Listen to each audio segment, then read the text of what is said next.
हाँ तो बच्चों कैसे आप लोग, आज हम बात करने वाले हैं जो हमने बेसिक पढ़ा था उसके आगे का। देखिए यहाँ से ही मेन पॉइंट स्टार्ट होता है, ठीक है। वो हमारा सिर्फ बेसिक था कि कैसे क्या होता है, लेकिन यहाँ से बिल्कुल आपका एग्जाम में पूछते हैं। तो सबसे पहले हमारा है कि विद्युत आवेश क्या होता है, ठीक है। इसकी परिभाषा आपको याद होना भी चाहिए, ठीक है, याद होना चाहिए। और साथ में क्या है, आपको समझ के भी चलना है, ठीक है। तो बिल्कुल सिंपल भाषा में लिखा हुआ है, किसी पदार्थ यानी कोई वस्तु आपका का वह गुण जिसके कारण वह विद्युत या चुंबकीय क्षेत्र उत्पन्न करता है, ठीक है। यानी उस पर क्या होता है, उस पर आवेश होता है, चार्ज होता है, उसके कारण क्या होता है, चारों ओर विद्युत या चुंबकीय क्षेत्र उत्पन्न हो जाता है, ठीक है। या विद्युत या चुंबकीय क्षेत्र में रखे जाने पर उन्हें प्रभावित करता है, या उसके पास रखेंगे तो क्या करेगा वो, उनको प्रभावित करेगा, यानी कि अपनी ओर आकर्षित कर सकता है या फिर धक्का दे सकता है। ऐसे मान लो यहाँ पर एक प्लस क्यू चार्ज रखा हुआ है, ठीक है। तो इसका प्रभाव होगा भाई यहाँ तक, मान लो कहीं तक इसका प्रभाव होगा। तो अब इसके प्रभाव के अंदर कोई वस्तु लेके आते हैं हम, तो यहाँ लाए तो क्या करेगा ये, या तो उसको धक्का देगा, अगर कैसी प्रकृति का है, विपरीत प्रकृति का है, यानी कि अलग प्रकृति का है, ये प्लस का है माइनस की वस्तु है, ठीक है। या फिर दोनों अलग अलग हैं तो क्या करेगा, आकर्षण करेगा, नहीं अपनी ओर खींचेगा, तो उसको प्रभावित करता है, ठीक है। तो ये लिखा हुआ है, इसको हम स्मॉल क्यू से या कैपिटल क्यू से दर्शाते हैं, ठीक है। और ये कैसी राशि है, अदिश राशि है। तो आपको 3 पॉइंट ध्यान रखने हैं कि भाई कोई वस्तु को क्या करते हैं, विद्युत या चुंबकीय क्षेत्र में रखे जाने पर वो क्या करता है, इसको प्रभावित करता हो, तो हमारा क्या होता है, विद्युत आवेश होता है, ठीक है। और दूसरी बात क्या है, कैसी राशि, अदिश राशि, इसमें दिशा नहीं होती है, ठीक है।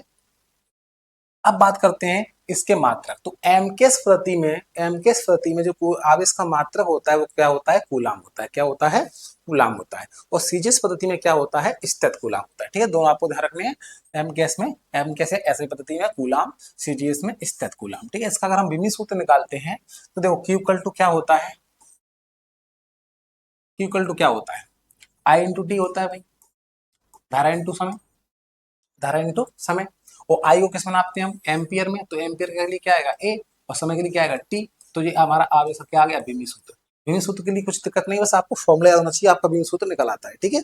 तो आपको याद होना चाहिए कि आवेश का सूत्र क्या होता है, क्यू बराबर आई इंटू टी होता है। और आई का मतलब होता है एम्पियर में नापते हैं आई को, और समय को टी में, तो हमारा क्या जाएगा विमीय सूत्र ए टी। इसको लिख सकते हैं M zero L zero A T लिख सकते हैं, ठीक है।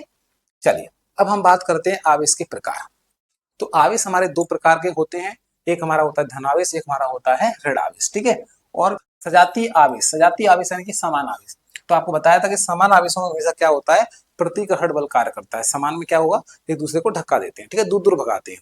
और विपरीत में क्या होता है, हमेशा आकर्षण। कुछ यहाँ पर देखो एग्जाम्पल भी दिए गए हैं, देखो ये हमारा, देखो ये दोनों कैसे हैं, विपरीत हैं, एक लड़का एक लड़की है, तो दोनों कैसे हैं, विपरीत प्रकृति के हैं। तो क्या हो रहा है, उनके बीच में आकर्षण हो रहा है, क्या हो रहा है, आकर्षण।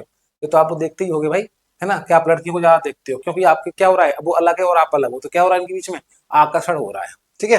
और लड़का लड़का से दूर भागते हो भाई, क्यों, क्योंकि दोनों सेम है, तो क्या होता है, प्रतिकर्षण। देखो यहाँ भी देखो, ये लड़का है, देखो कितने कितना आकर्षण हो रहा है, देख रहे हो, बहुत ज्यादा, इस पर कुछ ज्यादा ही चार्ज हो गया, ठीक है। तो बहुत ज्यादा आकर्षण हो रहा है, ठीक है। और धन आवेशित मतलब क्या होता है, इलेक्ट्रॉन की कमी होती है, सब वस्तु हम क्या बोलते हैं, वस्तु कैसी है, धन आवेशित, यानी कि उसमें इलेक्ट्रॉन की कमी होती है, यानी कि धनावेश चार्ज ज्यादा होता है। और ऋण आवेशित में क्या होता है, इलेक्ट्रॉन अधिक होते हैं, इलेक्ट्रॉन की वृद्धि होती है, इसे हम क्या बोलते हैं, ऋण आवेशित वस्तु बोलते हैं, ठीक है। ये हमारे चार्ज के बारे में हो गए। कुछ यहाँ पर एग्जाम्पल्स दिए गए, देखो बालों पर मान लो पॉजिटिव चार्ज है, बलून पर नेगेटिव है, तो क्या होगा, इनके बीच में आकर्षण होगा, ठीक है। यहाँ पे कुछ एग्जाम्पल दिए गए हैं, और यहाँ भी आप लोग देख सकते हो, ठीक है। तो ऐसी और वीडियो के लिए हमारे चैनल को क्या करें, सब्सक्राइब करें। मिलते हैं अगली क्लास में, धन्यवाद।